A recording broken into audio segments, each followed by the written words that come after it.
You all knew tonight a group of activists from national, state, and local organizations argue big money translates to big influence in elections.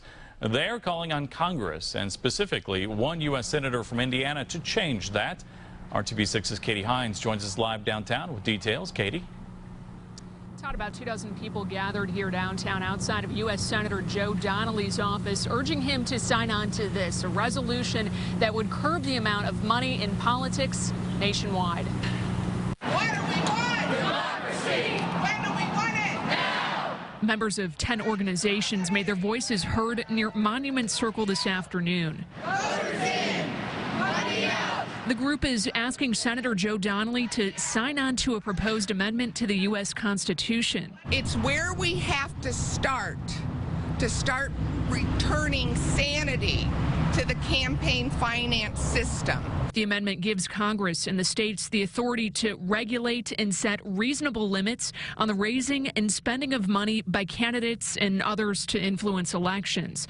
It gives lawmakers the ability to distinguish between people and corporations, and it's in response to 2 U.S. Supreme Court rulings that struck down overall limits on campaign contributions. When people go to vote, which we see not as many people vote as used to, especially in off-year elections, they're discouraged. They're discouraged by the money in politics, and they're discouraged by what they see as the corrupting influence that comes with that. The group delivered 20,000 signatures in support of the amendment to Donnelly's office.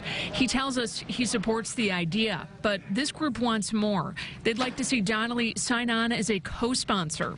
We asked the senator whether he would consider it as he was visiting Allison Transmission this afternoon. I'm back here in Indiana going from business to business, and so my focus has been on growing the middle class and creating more jobs here. But I support SJR 19, and I will vote for it when I get back to Washington.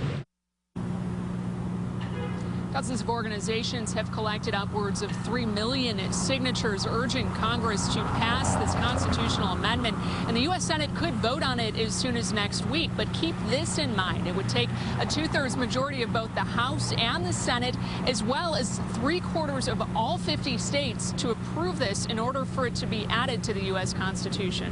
Reporting live downtown tonight, Katie Hines, RTV6.